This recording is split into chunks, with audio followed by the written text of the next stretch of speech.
Bonjour amis fidèles téléspectateurs et internautes de CNM Challenge New Media et de Africa 7.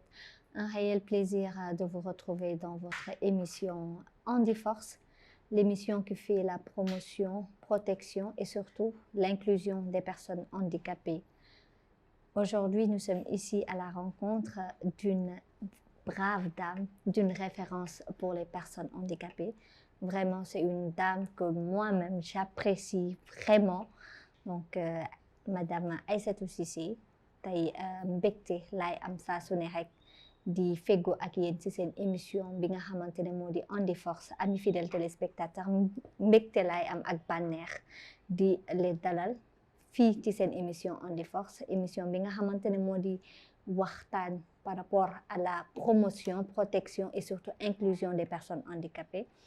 Tey nag ñu ngi fii ñëw seet si nit ki nga xamante ne vraiment dafa nekk référence, nekk royukaay, mu nekk jàmbaar parmi les personnes handicapées. Nous les personnes handicapées, on a besoin de ce genre de personnes-là. Mu di Aïssatou Cissé, la conseillère spéciale du président de la République, Macky Sall. Tey madame Aïssatou Cissé ñu bàyyi la nga nuyoo ak téléspectateurs yi nga xamante ne ñu ñuy suivre à travers CNM et Africa 7 di wax am nañu mbégte bu baax le fait que nga accepter ñu invitation bii nii ci sa biir locaux yi fi nga xamante ne fii lañ la fekk fii di Dakar. Madame Aïssatou. Merci beaucoup Jamila. C'est un réel plaisir pour moi, un honneur de vous recevoir, ainsi que la télé New Challenge, voilà, Média et Africa 7, voilà, et discuter avec vous, parce que vous êtes une personne que j'ai toujours appréciée pour sa force, pour sa détermination, et je sais que vous êtes la lumière de cette boîte. En tout cas, merci d'être venu dans mes bureaux et c'est avec un réel plaisir que nous vous accueillons. En tout cas, plaisir partagé comme on a l'habitude de le faire, mais rawatina li nga xamante ne on est au mois de mars, on est le mois par rapport un mois qui est dédié à la femme. Ñun kii mooy suñu royukaay, kii mooy suñu référence en tant que 8 mars kii la ñu xalaat ñu ne ñëpp par rapport ak liggéey bi Challenge New Media ñu ne kan ngay xalaat pour nga inviter ko. Tout le monde a pensé à vous, machallah. Donc tey qui est madame Aïssatou Cissé, malgré que ñëpp xam nañ la machallah. Defal ñu benn présentation, xam naa ne man mënuma ko présenter tey vraiment nekk écrivaine en même temps ñëw nekk conseillère spéciale du président de la République. Donc vraiment ñu bàyyi la tey 8 mars la tey moom Jamila, permettez-moi d'abord de saluer vos téléspectateurs ainsi que vos chers internautes et l'équipe qui vous accompagne, votre staff. Et wax ci man mënuma ko dara kon nag dama lay delloowaat bal bi parce que xam naa question réponse la nar a doon parce que pour wax ci nit rek wax sa bopp dafa di lu doy waar lu jafe. Modestie à part, je suis juste Aïssatou Cissé. Certains m'appellent Satou, d'autres Astou, d'autres n'importe quoi, comment, voilà, mais toujours c'est des prénoms affectifs, des petits noms et tout, donc que je salue au passage, qui nous regarderaient certainement. Donc voilà, je suis écrivain. Membre du African Feminist Forum. Je vais terminer par le côté conseiller du président parce que c'est ma fonction actuelle. Je suis aussi présidente directrice générale du Centre de développement solidaire et inclusif, un centre que j'ai créé pour permettre aux personnes à besoins spécifiques de pouvoir avoir accès à la politique de l'État, à la politique d'inclusion de l'État et de l'entrepreneuriat. Et on les forme de façon gratuite et on les accompagne sur la voie de l'entrepreneur. Donc je suis man maay présidente directrice générale bi maa ngi bokk aussi si Corps Africa si conseil d'administration de Corps Africa muy kuréel boo xam ne day accompagner les populations les jeunes ñu pénétrer les populations les plus vulnérables les plus éloignées def immersion accompagner leen si politique et programme sociaux yi et aussi de développement durable ay ndaw lañu ay sénégalais et c'est bénévole voilà c'est ce qu'on appelle les bénévoles et nous avons des bénévoles de Corps Africa comme on a toujours eu des bénévoles de Peace Corps etc. Et à côté de ça aussi c'est beaucoup de casquettes malheureusement voilà. Non, c'est pour cela ñun kay juumuñu le fait que ñu porter suñu choix si yow. voilà donc il y a beaucoup de casquettes machallah mais wax ñu. Kan écrivain bi nga dooree léegi. voilà et j'édite aussi des livres pour enfants les livres de jeunesse. Voilà et entre autres choses je suis environnementaliste. Voilà et il y a beaucoup d'autres choses donc on va les découvrir au fur et à mesure que nous allons échanger. En tout cas je suis actuellement conseiller spécial du président de la République en charge des politiques et programmes de prise en compte du handicap et de la vulnérabilité. D'accord machallah donc defe naa ni leer na juumuñu benn yoon suñu choix si moom dafa nekk man je me rappelle quand on s'est vu pour la première fois nga ne ma fonce yaa rien góorgóorlu et tey vraiment mbégte ndax nit soo leen di ànd mu wan la yoon bi rek loolu da lay dolli jom vraiment donc madame Aïssatou wala Satou man moom lu ma neex laay wax ndax man sama mag la sama yaay la sama lépp la macha allah donc yaa ko yellool waaw tey suñu waxee Aïssatou Cissé ñëpp xalaat conseillère du président bien parce que da nga def plaidoyer bu fort et c'est pas liggéey boobu noonu le fait d'être conseillère c'est pas donné à n'importe qui il y a des challenges que vous avez prouvé vraiment donc ñu waxtaan tuuti ci enfance bi madame Aïssatou xam naa ne nag ku ñëw nekk écrivain nekk une personne handicapée vraiment loolu liggéey la jàng la donc ñu bàyyi la nga expliquer ñu tuuti enfance bi loolu moo indi tey tey lu nga doon tey lu nga nekk casquette yi nga am yépp enfance bi moo ko indi.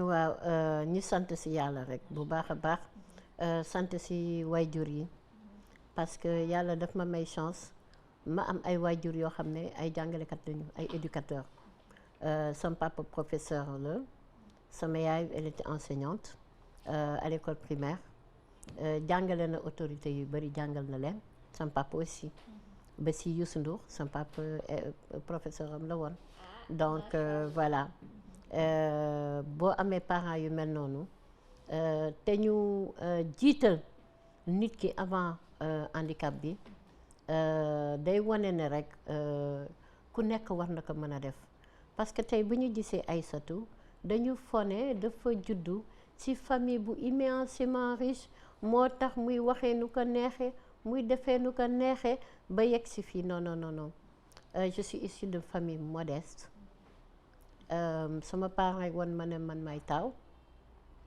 am naa ay rakk derrière moi donc taaw pour sunu famille mooy wane yoon bi quelle que soit sama condition physique wala mu naroon nekk mental dañ may wan ne man may taaw kon dama war a am benn posture boo xam ne il faut que sama rakk yi roy si man par force donc parents yi noonu lañ ma éduqué j'ai été éduquée sévèrement wan ma ne damay jàng temps yooyu amul woon convention amul woon droit de l'enfant droit de l'homme parce que droit de l'enfant ça a été adopté quand c'était en 2000 qu'est-ce que je raconte en 90 92 comme ça voilà c'était tout récent parce qu'on a fêté les 20 ans en 2009 sur les droits de l'enfant donc voilà période yooyu yëpp bu may nekk xale di jàngi amul woon convention pour les droits des personnes handicapées de sorte que école sénégalaise classique laa jóge normal classique c'était pas une école spécialisée c'était pas centre Talibou Dabo c'est une école boo xam ne maître yi dañuy njool ca kaw yore seen cravache bu dalee nga xam ne élèves yi tamit njool ca kaw. waaw non élèves yi turbulent benn ci man bon waaw elle était turbulente. ça moom dama koy wax rek parce que xëy na di ngeen tase ak sama promotionnaire y en a au palais y en a donc un peu partout samay promotionnaire ñu ngi fi xam nañ ma bu baax on a partagé beaucoup de choses ensemble ba tey ñu retrouvé wu ci même sphère yi di liggéeyandoo et on continue encore d'être ensemble voilà parce que ñi ma doon àndal démb ba léegi ñoom laa continuer di àndal parce que ñun ñoo xamante de sorte que les jeux des enfants à mon âge def naa ko ak ñëpp yam amul woon discrimination amul woon mën naa wax ne benn instant benn jour laa ko mës a dund discrimination benn jour benn xale la mu ñëw fekk ñu ñuy fo mu ñëw ne dafay bëgg a fo mais nañ ma jëlee foofu ba pare parce que bëggul ma wàll ko sama handicap xale bu ndaw la woon ñeneen ñi ñëpp puus ko ñu bëmax ko pour mu génn ci fo bi ñu continuer di fo mais malheureusement tey elle est mariée elle est mère de famille doom bu mu njëkk am dafa juddu ak handicap mu nekk lu ma metti mais comme ni ma ko sama benn kii di waxee yàlla dafay am lu muy jàngal nit yàlla dafa am lu muy jàngal nit te ku mu bëgg lay jàngal yenn yi bu ma ko gisee il y a 4 ans loolu laa ko wax ma ne ko yàlla dafa am lu muy jàngal nit te moom duma ko bàyyi dama koy jàppale pour son enfant discrètement bu dee mu ngi déglu émission bi dina xam kan la voilà mais kii wu xale moo ko jàpp voilà parce que xale du xam xale lu ñuy wax seen kër moom lay reproduire ci biti de sorte que j'ai grandi comme ça on a fait tous les jeux lépp defandoo nañ ko bêtises yi ñu corriger parce que man dañ ma corriger au même titre que les autres suñ ma waree dóor dañ may dóor suñ ma war à l'école à la maison c'était pareil dañu dem ba dañu fàtte ne j'ai un handicap j'ai une différence mais chez nous la différence n'existait pas ba léegi cette différence n'existe pas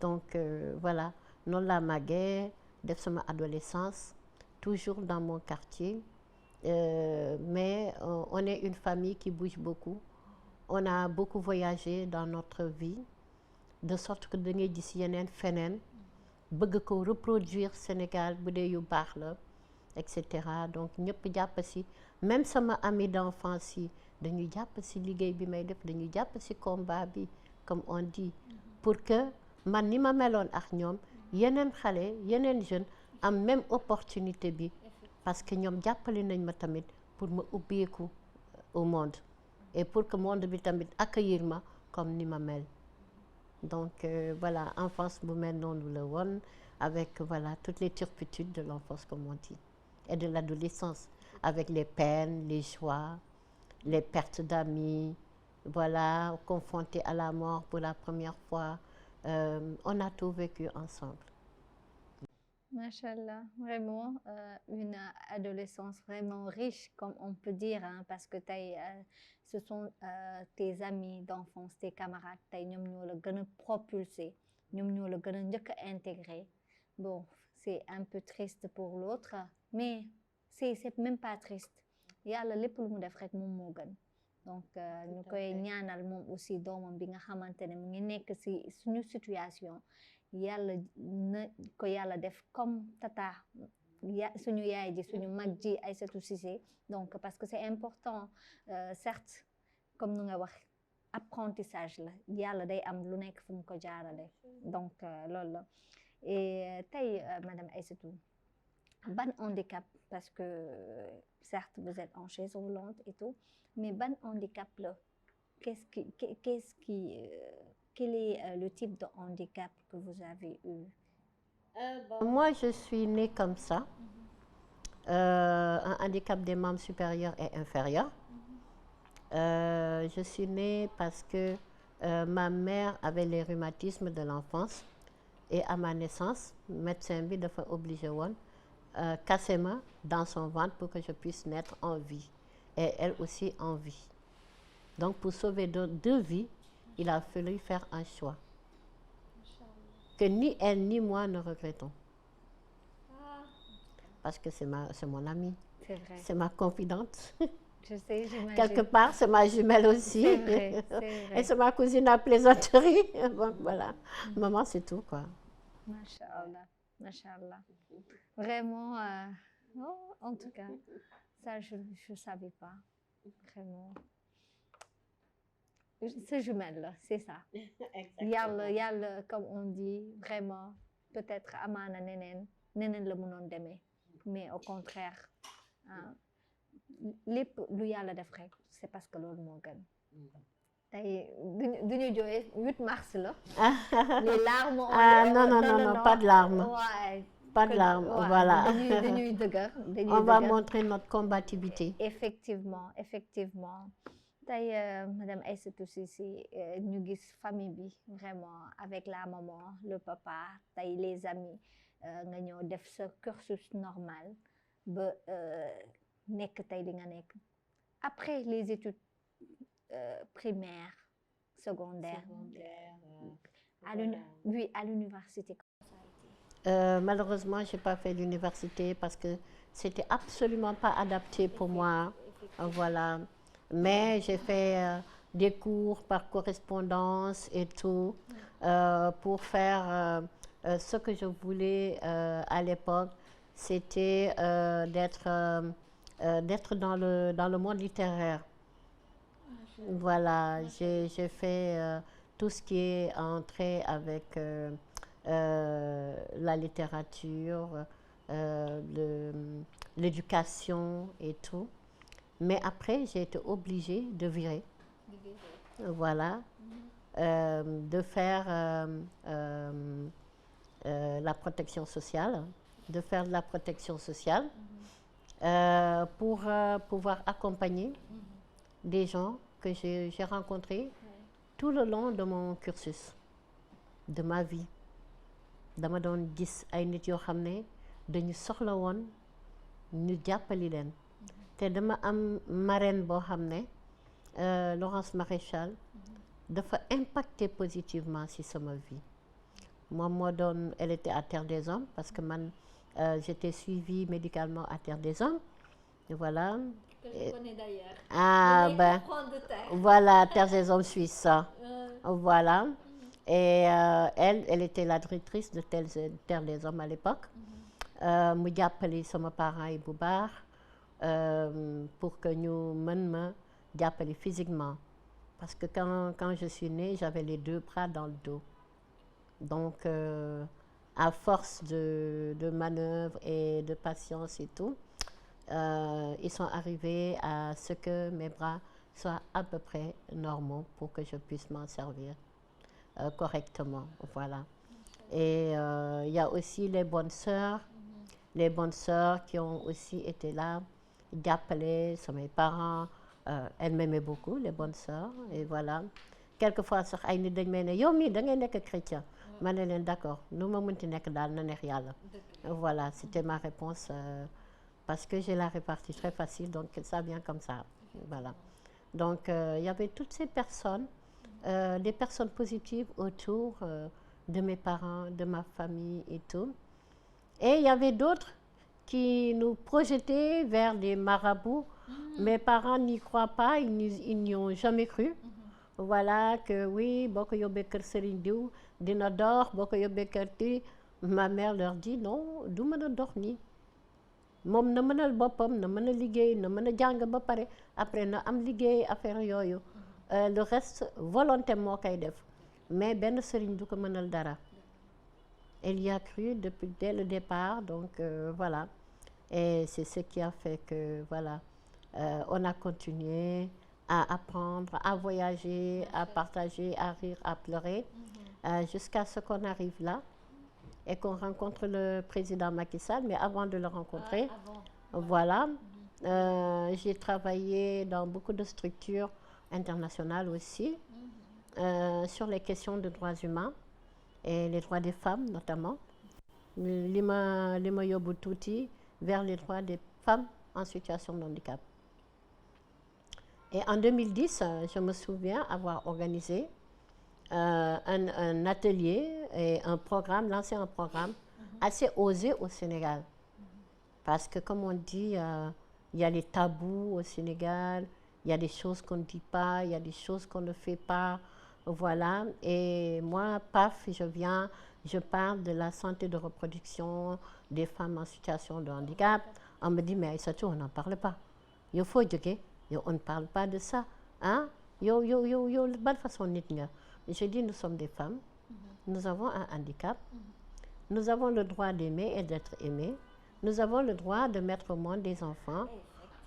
Vu que la société, elle est assez tordue pour violer des femmes handicapées, qui mettent aux enfants, au monde des enfants suite au viol, pourquoi ne pas parler tout simplement et tout bonnement de leur santé de reproduction?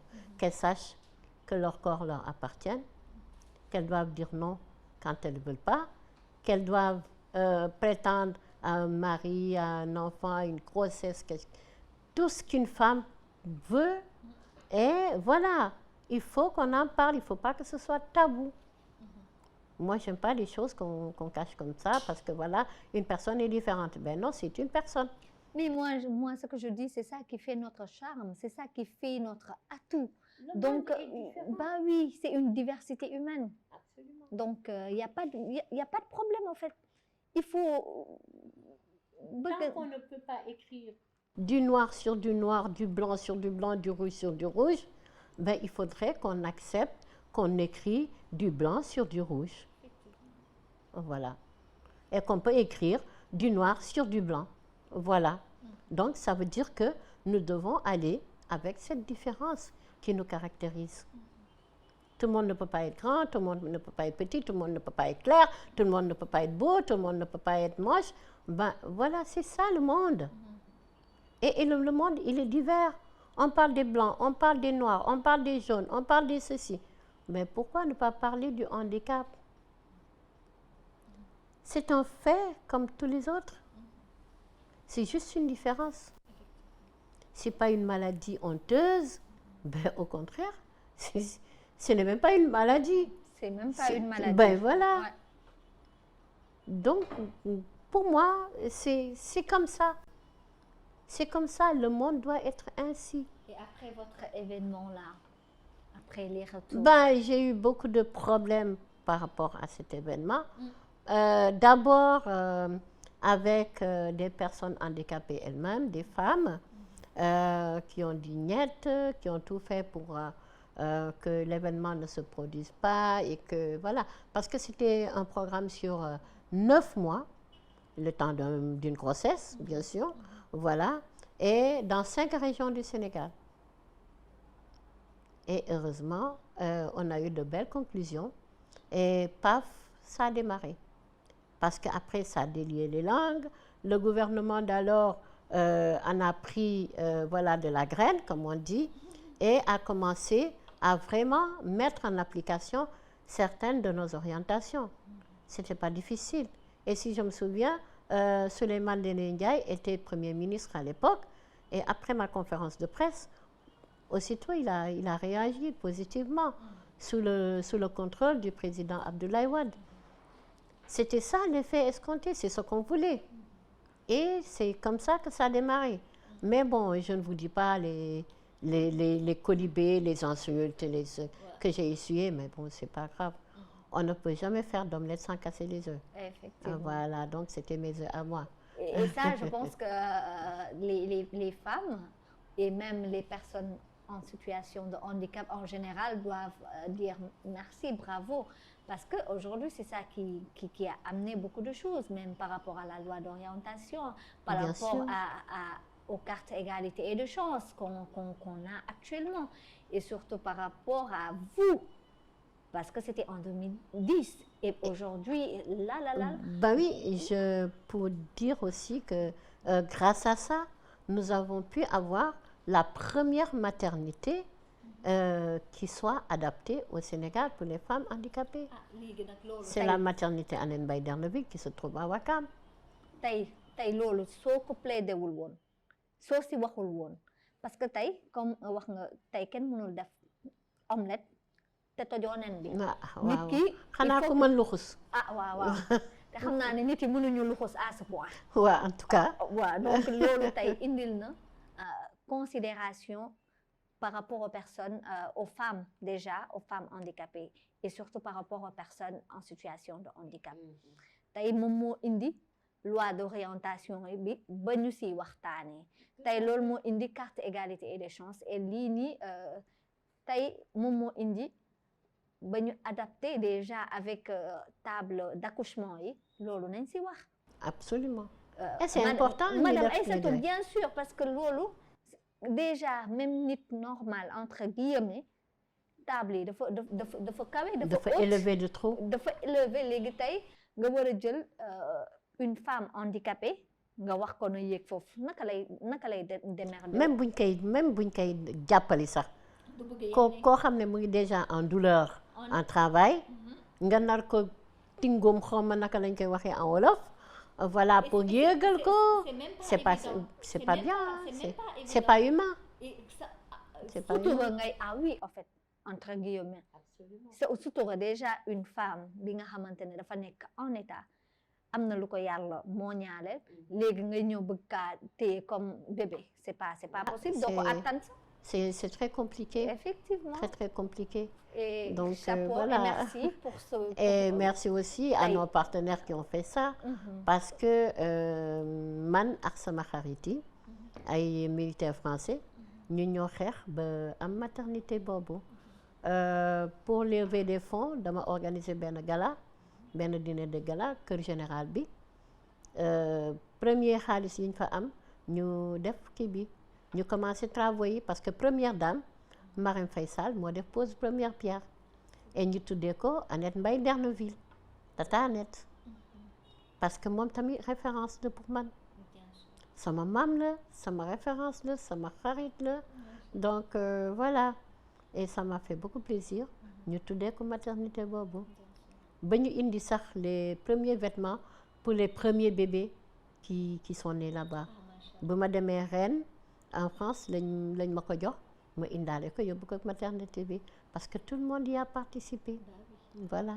Et rappelons que aussi cette maternité ne sera pas seulement pour les personnes handicapées. Absolument. Day nekk maternité pour ñëpp donc nit su liggéeyee nañ ko nangul ni liggéey na loolu c'est important du wàññi dara nag sa liggéey. man en fait il faut accepter.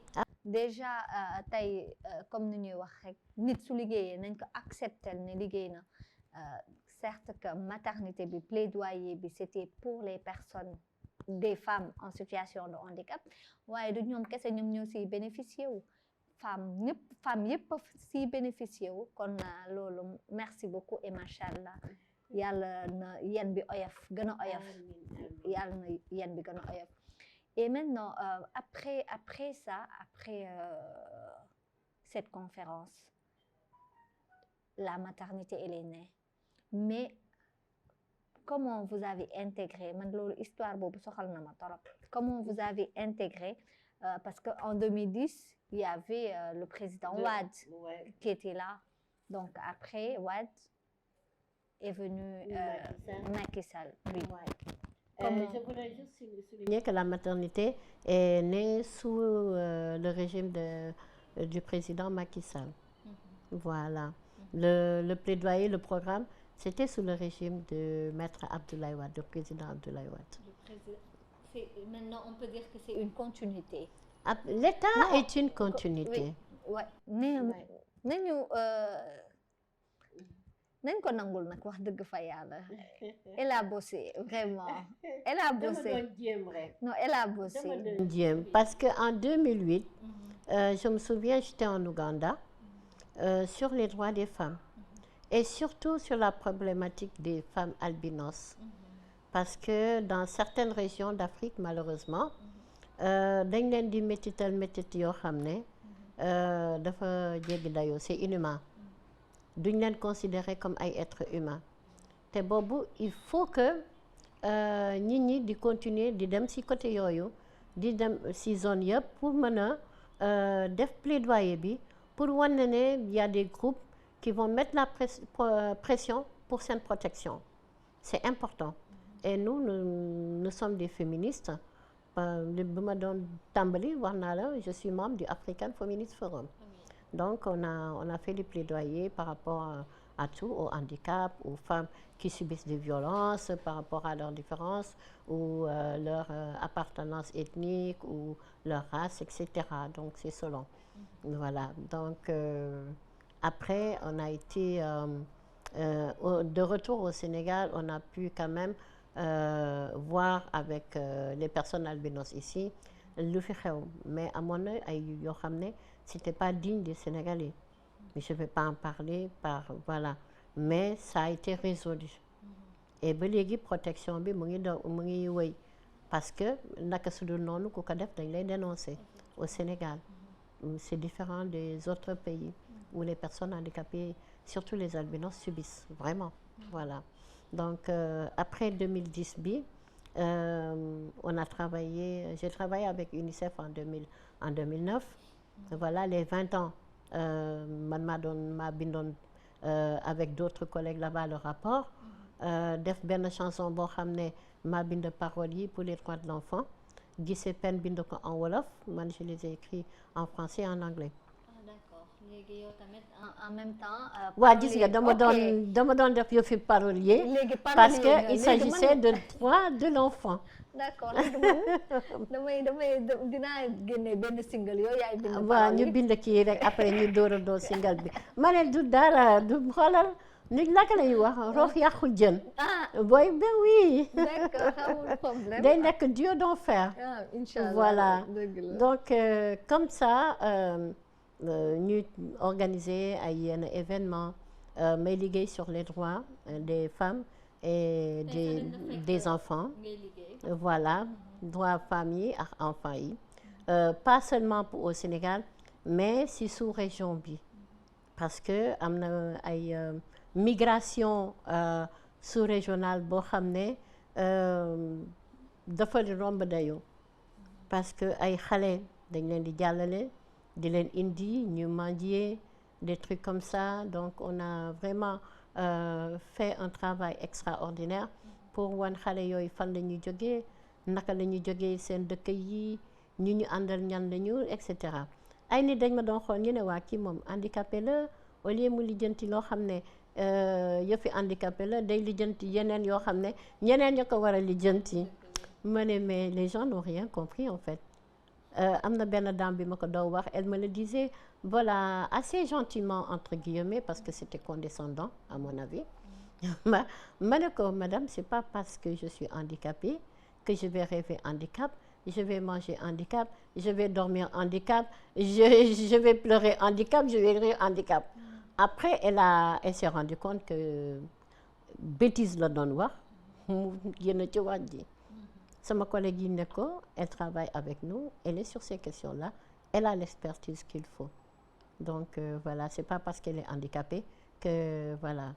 Ma ne ko man, à chaque fois que je considère le handicap, c'est par rapport aux gens qui sont bloqués du cerveau, qui ne peuvent pas accepter la différence, qui ne peuvent même pas réfléchir sur l'essentiel de la différence, la nécessité de la différence. C'est deux questions très importantes. Voilà. Machallah, ce sont des choses vraiment très importantes. Sans que yaa ngi doon wax par rapport à la violation et tout. Comme nu ko waxee, en tant que personne handicapée, la femme handicapée nekkul benn marchandise wala benn affaire boo xamante ne danga koy soxla rek dem uti ko. Madame, c'est madame est récemment mariée. Dañuy dugg de fii moom lépp la ñuy waxtaanee lépp la ñuy waxtaanee. Pas récemment quand même, ça commence à être vieux là, hein? C'est vieux. Hein? vraiment. ah waaye parce que bu ñu duggee sax ci fànn boobu daf may fàttali benn étude bu ñu doon def par rapport au mariage des personnes handicapées parce qu'il y a des femmes handicapées qui n'ont pas été dotées dafa mel ni dañ leen di saraxe ou bien dañu neexal ki accepter ànd ak ñoom voilà et il y a beaucoup de préjugés selon la personne, selon la zone, selon l'ethnie, selon qui entoure les relations. Parce que certains pensent que en allant courtiser une femme handicapée, si elle est vierge, vous êtes le premier, donc vous aurez beaucoup d'argent, vous aurez une ascension sociale extraordinaire. J'ai dit, waouh, mais qu'est-ce qu'ils se sont gourés, les pauvres. Non, et même, on dit que des fois, soo jëlee albinos, nga nekk ak moom, da ngay am ascension boo xam da ngay am xaalis, da ngay am voilà daraja, voilà quelque chose comme ça quoi. Donc tu vois, et ces préjugés-là ont fait que da ngay gis ñu neex làmmiñ ñu dem di courtiser. ba pare famille di ne waaw du ci dal parce que dafa am laago déedéet waaw dina baax de pourtant waaw parce que boo ko takkee seen famille dina si jël waaw yéen ñëpp da ngeen di naat ah sa doom bu góor bi moom dina am ba pare mën na dem takk keneen donc c'est des histoires comme ça à dormir debout qui ont vraiment pourri la vie à beaucoup de femmes handicapées malheureusement et même aussi des hommes qui n'ont pas de handicap mais qui se sont mariés par amour, par affection, te yàlla tax comme on dit, mais qui ont vu leur famille pourrir leur vie. Voilà, donc c'est très compliqué. Man, alhamdoulilah, j'ai une belle famille très très gentille, très très aimante et voilà, donc très respectueuse. Ok, voilà. Donc loolu moom du problème mais bon pour d'autres vraiment oui c'est compliqué et c'est pour ça que je me bats tous les jours en fait pour leurs droits, pour les aider à affirmer leur dignité en fait parce qu'il faut affirmer la dignité de l'être humain, c'est important. ñu ngi waaj a ñëw si cappaandaw émission bi les projets. Bon, là, pour commencer, déjà au niveau professionnel, je ne suis pas en fin de mandat. Non, je ne quitte pas le 2, mais je compte accompagner mon boss. Le 2 oui, s'il part le 2, ben moi aussi je veux partir le 2. Hein. Non, mais en fait j'ai un CDI à la présidence, donc je reste à la présidence. Et, mais je suis en train de booster encore ma carrière pour atteindre beaucoup plus de cibles parce que je travaille beaucoup avec les Nations Unies. Je travaillais avec elles en 2010, 2011, etc. Surtout le Haut Commissariat aux droits de l'homme, après UNICEF. Mais je vais continuer à travailler avec eux et surtout à accompagner l'État du Sénégal sur certaines questions essentielles aux droits des personnes en général et des personnes en situation de handicap en particulier et aussi des enfants bien sûr parce que les enfants sont dans mes missions, les enfants en vulnérabilité, les enfants en situation de rue, etc. Donc sama mission yi yooyu yëpp la mais bon comme je le dis souvent à mes amis et à des Sénégalais qui me posent la question, ben je veux accompagner mon président. Là où il mettra les pieds, je serai derrière parce que je suis venue quand même dans ses bagages. Hein. Effectivement. 2012 laa ñëw ak moom amagul woon premier ministre man la jëkk nommé donc si bagage mi laa bokkoon bi may ñëw kon buy dem il faut que ma ànd si bagage yi tuuti. Voilà. Donc en attendant qu'il me dise exactement comment et voilà. Mais je suis à la disposition de la présidence de la République sous un CDI. Voilà. Et maintenant, comment vous avez fait pour accéder foofu avec le président? Le président, c'est quelqu'un qui suit beaucoup le peuple. il suit beaucoup le peuple. On a des amis communs qui ont facilité la discussion. Parce qu'au départ, à chaque fois qu'on parlait, je disais non, je ne veux pas avoir affaire aux politiciens. Et pour montrer un peu une facette que beaucoup ne connaissent pas de lui, lors d'un dîner chez des amis, on était à la même table. Et c'est lui qui m'aidait pour mon assiette, il découpait un peu des trucs. Il était très attentionné et on discutait politique. Et à chaque fois qu'il le faisait, je le taquinais et j'ai dit baax na de yaa ngi koy def bu baax lii yëpp rafet na mais ma politiqueul.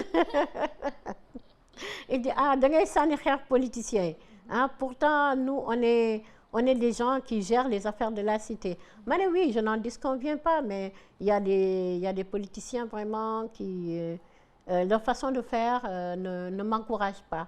Donc laissez-moi dans mon coin, Monsieur le Président, parce qu'il était à l'Assemblée nationale à l'époque, et après on verra.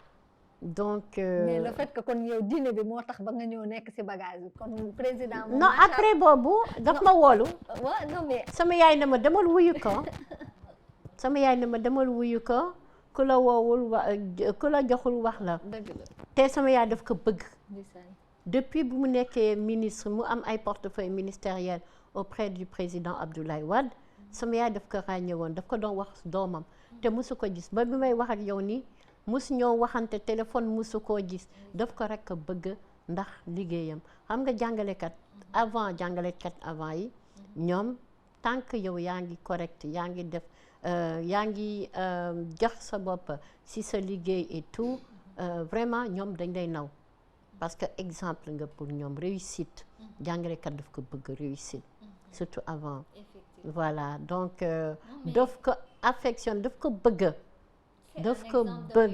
voilà mu ne kii président Abdoulaye Wade bu jógee kii mooy nekk au pouvoir ma ne ko mais xaaral ba mu présenté wu sax au moins mu ne incha allah bu présenté wu de mooy yore réew mi parce que liggéeykat a ngi nii te du waxkat parce qu'on a c'est à peine si nga doon ràññee waxam quoi donc il bossait et tout waaye ba tey rek mais dîner bi daal dîner bi voilà président lu mu dagg yoo xam nga honneur la président toog sa wet daggatal la nga toog di lekk ah ngeen di waxtaan ngay xaqataay mu lay wax ak politique nga koy kaañoo xam nga c'est pas donné à tout le monde c'est vrai même au niveau du palais suñu premier mois de Ramadan bu ñu def dañ doon doggu palais man bu ñu ñëwee moom mooy jóg jël sama assiette dem servi ma parce que buffet la woon il se levait il prenait mon assiette il me servait voilà et puis affection bu mu am parce qu'il disait toujours que je suis sa sœur am na ñenn dañu ne man cousine am la ma ne leen xayrun tant que c'est quelqu'un de bien et c'est ce qu'il m'a toujours montré mbokkam la parce que aussi côté tukuleur bi bokk nañ ko waaw donc voilà en tout cas c'est quelqu'un qui m'a fait confiance pendant 12 ans musuma woon leneen lu ñaaw te daf ma mës a bàyyi ma liggéey comme je l'entends sama expertise daf ko toujours valoriser parce que document yi ñu échangé da ko si firnde da ko si bind daf may déglu daf may laaj donc loolu yëpp daf di loo xam ne vraiment sac la si man mais dafa war a nekk aussi sac pour les personnes handicapées parce que comme il le dit jëluma parce que da nga am handicap j'ai besoin de toi sur beaucoup de domaines et il l'a prouvé parce que c'est pas seulement le handicap sama yeneen collègues yi ñu ngi gérer ay yenn dossiers yoo xam ne c'est des personnes handicapées et pourtant c'est pas des personnes handicapées président inclusion bu mu wax bu muy def politique parce que yoonu yokkute dama ci liggéey dama ci bind programme bi yoonu yokkute fa la ma njëkk a defee confiance pour que sama expertise ma dugal ko ci programme am donc à partir de là daf ma wan ne liggéey bi ak moom dafa nar a yomba duñ ma xoolee neneen mais dañ ma xoolee en tant que collaboratrice directe du président voilà donc amis fidèles téléspectateurs madame Aïssatou Cissé ñu dem seetaani élément bii nii léegi parce que yow dañoo nekk di wër fépp ñu dem seetaani élément bi dellu siwaat sur le plateau.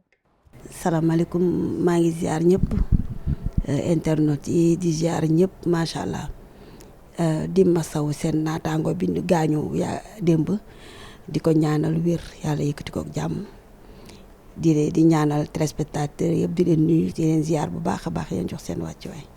waaw Aïssatou Cissé boo ma ci laajee dama ciy sawar Aïssatou sama xarit la sama rakk la sama lépp la parce que ñun ñoo defandoo première ñoo ko jànganoo bon muy jigéen ju baax nag parce que ñamu àndaloon démb ba tey moom lay àndal ñun ñoo fi nekkoon ba ni xale tàkkali ko wunu benn yoon muy nag ku baax muy ku social ku xam nit ku mën nitam bon yaayam moo ñu yar madame Cissé baax day jóge ak classe am ñëw sunu classe ku mu war a wax lu baax ne la ko ku mu war a yar dina la yar waa disponible nag ci ñëpp macha allah dafa bëgg boppam te dafa bëggul ku ko yab ba muy xale nag ba tey te lépp lu mu bëgg a faj da koy faj bu pare na si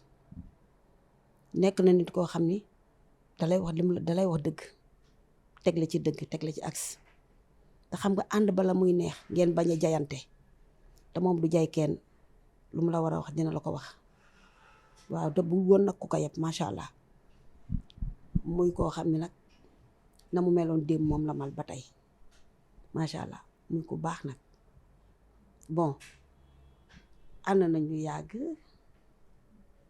nekk ay xale yàlla def na ku nekk léegi màgg nañu nekk ay mag ku nekk yaa ngi ci sa situation teew ba tey ñoo gisee ubbi na centre woowaat ñun ñëpp boole ñu ci centre bi ñuy liggéey wutal ñu jom ci jom rek lay dox macha allah am na yërmande gis nga ni ko yàlla bindee li naan c'est psychologique handicap c'est psychologique ci bopp nga koy def mais moom yàqalu ko dara deful boppam sax ne moom loolu la macha allah yaayam jàppale ko ñu nag soutenir ko ay waa këram soutenir ko yaayam boobu musaan wax mu ne la naa la raconter benn histoire yaayam nee na day room ñu ne ko kii danga ko waroon bàyyi mu yarwaan mooy leen jamais de la vie lu ma mën a xeex dinaa xeex ba sama doom réussir gis nga tey li ko yàlla def macha allah mu rapporté ñu dara ci réew mi ubbi ay liggéeykaay ñu ciy liggéey bëgg femme yi am jom fi mu ne ci moom lañ nekk nii di defar ay saabu defar ay omo gel de douche te moom moo ñu ko jàngal personne moo ñu ko jàngal ku am jom nag macha allah mu koy sant bu baax. peut-être xalaatuma woon centre bi mais man xalaatoon naa ko parce que ni mu meloon la ni mu amee woon jom la woon bëgg jàng moom moo doon chaque jour classe moo doon jël pay macha allah yal na ko yàlla fal cat xam nga ñun moom ñun daan aay rek te moom du aay du fo man dessin laa gën a mën ko jàng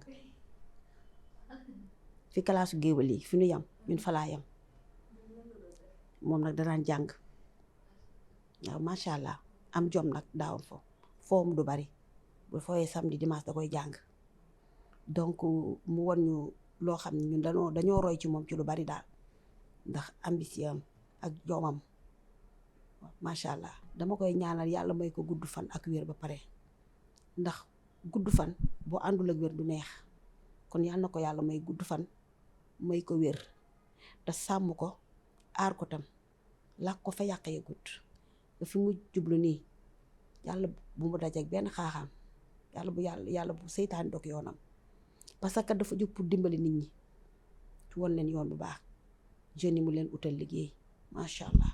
waaw maa ngi leen di jaajëfal bu baax di leen ñaanal yàlla tam sàmm leen te li ngeen di liggéey yàlla na leen ci yàlla aar parce que liggéey journaliste dafa yombut vraiment parce que ñoom dañoo ñëw pour won askan bi xew-xew jamono loo xam ne man mi mënuma ko gis da di leen seetaan di ko gis di gis xibaar yu neex yi xibaar yu baax yu wóor yi macha allah mais ci seen yoon lañ leen di fekk di leen fakkatal daf ma naqari su sulli daal xale bu jigéen bi Maimouna Ndour maa ngi koy ñaanal yal na ko yàlla yëkkati ndax man journaliste yi man dama sama xarit lañ dañ ma neex parce que li ñuy liggéey man daf ma neex kon yal na leen yàlla jàppale te yal na leen yàlla sàmm yéen journaliste yi di ñaanal boolem télé bi yal na ko yàlla yokk ba mu yokk ko. Merci, amis fidèles téléspectateurs et internautes de CNM Challenge New Media et de Africa 7. Si vous nous rejoignez, ñu ngi fii ci seen émission bi nga xamante ne moo di Andi Force donc madame Aïssatou Cissé ñun ñoo seetaanandoo élément bi vraiment ñu gis koo xamante ne sa mag la sa lépp la vraiment mu waxtaan mu wax ci yow kàddu yu rafet loo ci wax loo ci dama koy rafetlu parce que ku la xam dëgg moo mën a def témoignage ci yow te moom mii di Mame Sophie Thiam ñoo jàngandoo ñoo màggandoo aussi ñoo bokk suñu cité te ba léegi ñoo nekkandoo aussi parce que lépp lu may def moom dama ko ci jiital dama koy woo ñeneen ñi ñu bokkaloon aussi ñooy nekk ensemble les enfants sont devenus grands temps bu ñu doon def yëfi xale passé na donte que yenn saa yi ñu recommencé waat suñu yëfi xale yi di dof loo mais temps bi ñu nekk ay mag lañu dañu am njaboot jooju ñu ñëpp ñooy ànd tette leen uuf leen di leen guider ba ñoom tamit ñu nekk ay personnalité mais ay activités de développement lu nekk ñoo koy defandoo ñoo koy def pour que ku nekk ñu mën a àndandoo parce que xam nga ñi nekk lii ñi nekk lële mu am benn déséquilibre boo xam ne peut-être que du rafet te loolu ñun màggewuñu noonu de sorte que ñun dañu jàppal dañu naka lañ koy waxee ci wolof encore tungoom kii bu avec kii wee ni mu yëkkati keneen ki mu voilà exactement olof bi moom mooy loolu mais bon on arrive à le débrouiller pour que voilà ñu mën ñoo comprendre comme ça professeur Massamba Gueye du ma saboté sama wolof yi. moom partie bi moom dama koy dagg ma envoyé ko naa ko wax ne madame Aïssatou Cissé moom tubaab la moom elle se débrouille tuuti rek en wolof mais c'est une tubaab. non dama débrouille beaucoup kay pas tuuti rek Jamila Jamila damaa def progrès de. waaw Jamila dama def progrès yu rëy nag en wolof laay. waaw xam naa loolu danga may soobal rek mais xam waa gis nga waa macha allah kontaan naa. donc merci beaucoup donc lan ngay tàggatoo. di remercier sama collaboratrice Germaine madame Zaw depuis des années. Germaine moom laa fi gisoon. voilà exactement depuis des années vraiment moo xam sama lépp au plan professionnel avec discrétion mu ngi may liggéeyal avec efficacité mu ngi nekk fii et aussi de manière sociale mu ngi may jàppali mu ngi vraiment elle est attentionnée et aux petits soins pour moi donc maa ngi koy remercier bu baax moom ak famille am voilà ak sama chauffeur bien sûr ki may dawalal et tout nekk ku discret et ku efficace aussi donc voilà. madame Aïssatou Cissé tey ñu ngi nii ci émission bi nga xamante ne certes c'est bien il faut massifier les émissions des personnes handicapées mais lan moo nekk le problème majeur fondamental lu tax nit yi duñu bëgg sponsoriser émission handicapée alors que émission boobu noonu day booster nit yi. mais Jamila il fallait commencer par là. J'ai un grand plaisir pour parler de ça me fait plaisir parce que ce qu'on ne comprend pas Sénégal dañu nekk benn contexte bu particulier le Sénégalais en lui-même est particulièrement particulier pour peser mes mots. Effectivement. Voilà bu doon beneen affaire boo xam ne amul bopp amul genn ñëpp ñëw sponsorisé la parce que dañu ut buzz dañu ut ay wax yoo xam ne amul bopp amul genn di ko fësal di ko jox sunu doom yi consommation illimitée mais handicap ndeysaan lañ ciy booleen te amaguñu sponsor yu tudd ndeysaan c'est comme ça que je le conçois amaguñu sponsor yu tudd ndeysaan il faut qu'on parle aux entreprises ñuy wax RSE mais ñoom RSE bi ñu ngi koy jàppee neneen RSE bi daf leen war a fekk ñuy mën a sponsoriser ay émissions yoo xam ne day parler du handicap parce que le handicap fait partie de la vie des êtres humains entrepreneur yooyu ñi yore borom chef d'entreprise yi danga ci gis ñenn dañu def AVC nekk en fauteuil roulant et pourtant mësuñu woon sponsoriser émission boo xam ne dina parler de leur situation actuelle parce que dañu ragal d'un côté dañu ragal waxi handicap d'un autre côté dañu fone wax ko du leen indil audience day dévaloriser comme niñ koy waxee tu m'excuses du terme way handicapé yi la rek wala way laago yi la rek duñ ko fulaal dañu catégoriser nit tant que yaa ngi catégoriser nit doo jël sa dërëm wala sa moyen def ko si il faut que ñu def plaidoyer pour wan leen ne yu ñu sponsoriser genre émission yi moo ko gën demin téeméeri junni yoon parce que gis nañ ba tàyyi ay borom kàngam ay borom daraja jekki-jekki am handicap soit AVC wala ñu def accident ci tali bi ñu amputé leen wala ñu am diabète ñu amputé leen est-ce que da leen di tere liggéey est-ce que da leen di tere uti dërëm ni ñu bëggee continuer di uti dërëm ñeneen ñi noonu la ñu bëggee uti dërëm aussi pour montrer le caractère humain de la personne handicapée voilà en tout cas maa ngi invité toute entreprise digne de ce nom muy sponsoriser des émissions qui parlent de handicap et de la différence. Merci beaucoup. Merci beaucoup. C'est un message très fort.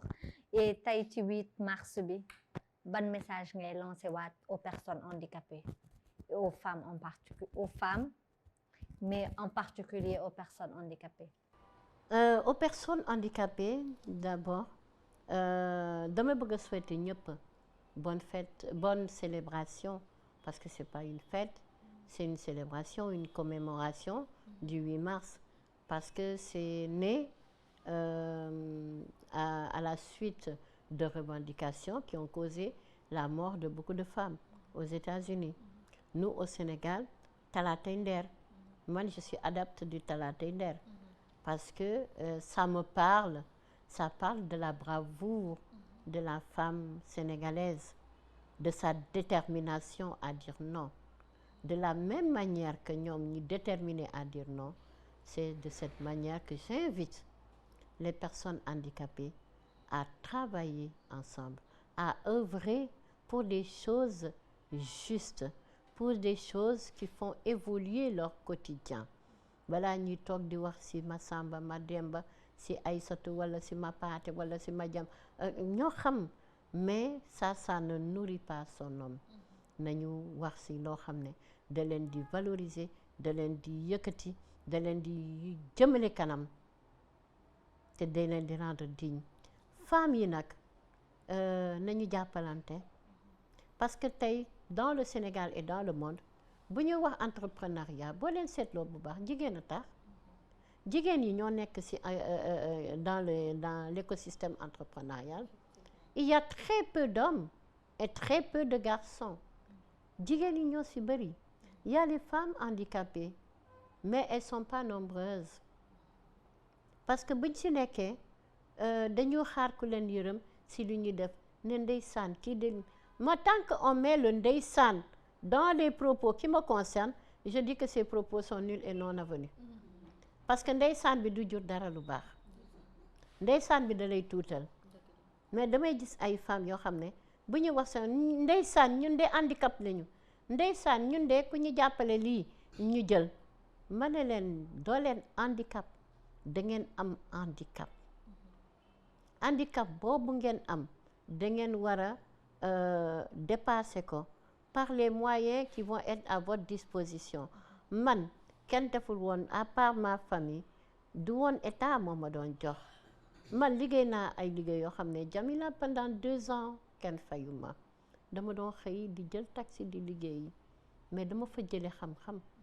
xam-xam boobu di ma jëriñ tey donc il faut que ñu dépasser ay yenn yoo xam ne da lay dévaloriser parce que nit bu ne ndeysaan moo tax mu jënd sa produit bi nga defar avec sa doole sa kattan et tout bu ñëwaatee après du jënd day ne non jëndaloon naa ba pare handicapé la noonu la nit ñi di waxee noonu la ñuy évoluer il faut que ñu gëm suñu bopp dépasser ko nañu accompagner aussi état yi que ce soit régime bi ou beneen régime ñu accompagner leen si naka la ñu def ba mettre en place yenn système yu ñu mën a favoriser sunu existence muy si hôpitaux yi muy si bërëbu liggéeykaay yi muy fépp femmes handicapées dañu war a trouver vraiment toutes les opportunités pour que ñu mën a évoluer normalement di leen souhaiter ñoom ñëpp une bonne commémoration de la fête du 8 mars.